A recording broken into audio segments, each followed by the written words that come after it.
there could be a plus in going through anxiety attacks. Because I don't think you would go through anxiety attacks if you became a person who just sort of, if you're in a bad situation, what you perceive to be a bad situation, and you just accept it and say, okay, it's bad. There's nothing I can do about it. I give up. People who go through anxiety attacks do not have a give up attitude. They have a I've got to do something to fix this problem thing. And so you work hard trying to fix it. Today I'm not going to eat breakfast. I'm just going to have coffee. Actually, I already ate, so this time this video won't be as messy as my last one. My last one I was just kind of having fun with it.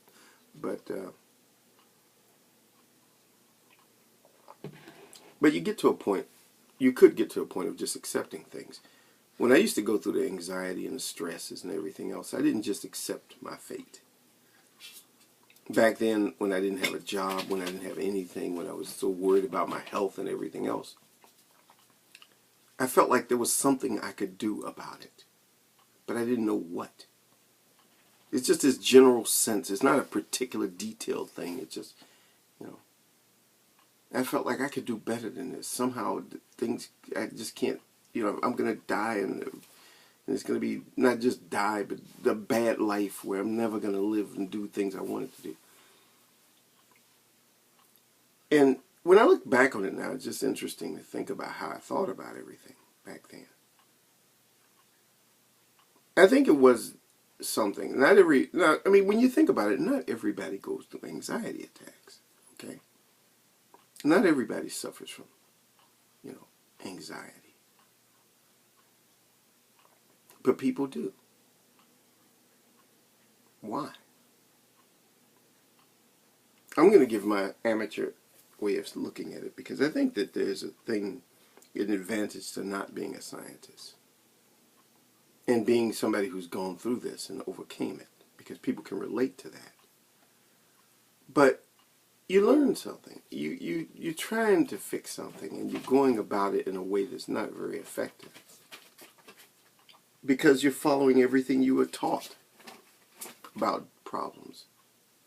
You're following all the advice, and you're following all the suggestions, which are now, really, when you look at it, wrong. Even when it's looked at more scientifically, you realize that a lot of things people believe about, for example, being happy or about being healthy and everything else, are wrong.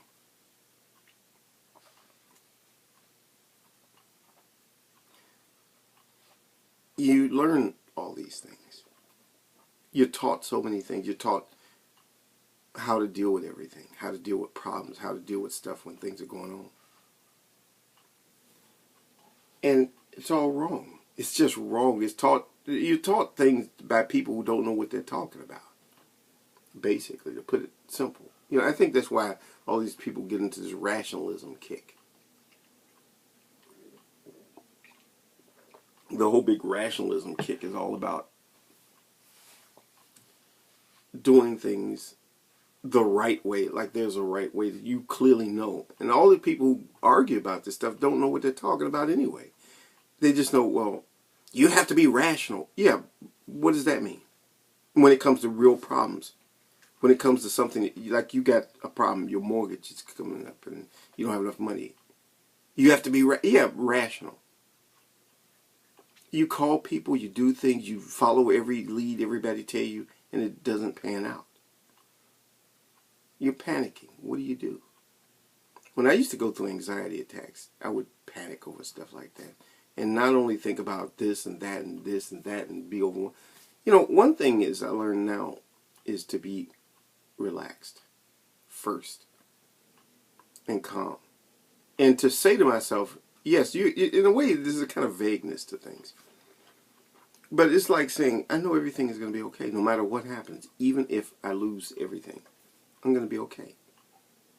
I tell myself this. This is how I deal with it. I tell myself, things are going to be okay. You're going to be okay. And things are going to work out. And you believe it. You say it and you believe it. And it doesn't matter if you actually accomplish whatever you got to do, if you come up with the money for your mortgage, if you lose your house or whatever. You become calm, and people say, well, it's like the same as what you said before about just accepting your fate. No, it's not a matter of accepting your fate. Your fate isn't to just be poor or to be homeless. But there are some things you can't do anything about. It's like if you're on the Titanic and it hits the iceberg, you can't make this thing unsink. What you can do is be calm and try to get to a lifeboat. All the lifeboats are gone. Maybe you can try to do something else. But you're always thinking, do something else. When I used to go through anxiety attacks, when I overcame it, I learned to focus on what I could do about something.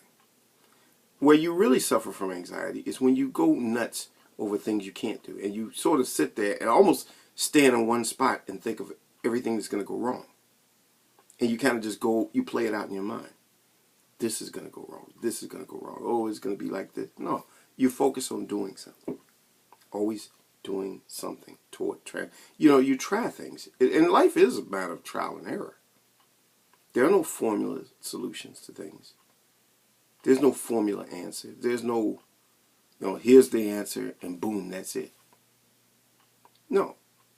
A lot of it is trial and error. Some of it is just pure chance. But the one thing that's more important is that you constantly do something. You work toward making things better. Always with that in mind. Like when I used to work at my other job some time ago, a couple of jobs back, I focused attention on what I could do about things. What could I do to make things better? Most people will focus on how can we fix it. I didn't think in terms of fixing. I just thought making things better. Like start off with simple things like playing music. Then bringing in a few little snacks for people to have and do a few little things and fix it. And it built into something big. It was like evolution. It literally is like the way, people like the evolution is described, like a step-by-step progress over little incremental improvements over things, over a period of time. It wasn't any one single thing. And that's how things happen. You might, for example, be in a situation where, your mortgage is coming up and you got to pay it and you can't come up with the money. And maybe eventually in the end of it all, you lose your house. But instead of, whining and crying in the gutter, you pick yourself up. You might even be homeless. But you do little things. You do things. Maybe you get a small job and you work your way up. And little by little, you build yourself up. Maybe after a while, you're living in a nice big house. You have a nice car. You have you got everything you wanted in the past. But all because you kept focusing on just do what I could do. What can I do? I can learn things. Like I used to do that. During the time when I was overcoming anxiety, see, I learned all this stuff. I started having these ideals of drawing and painting and learning languages and doing all kind of things. And that is what happened. That's how I got to where I got to. In little bitty incremental steps. It was my own sort of form of therapy. By always focusing on what can I do. To me, that's positive thinking. Negative thinking to me is not so much, positive thinking isn't so much, bliss out, sit in the corner, bliss out, that sort of thing. No, it's just always saying, what can I do? How can I make things better? That's positive thinking to me. It may not be what somebody else means, but it's what I mean. That's what counts.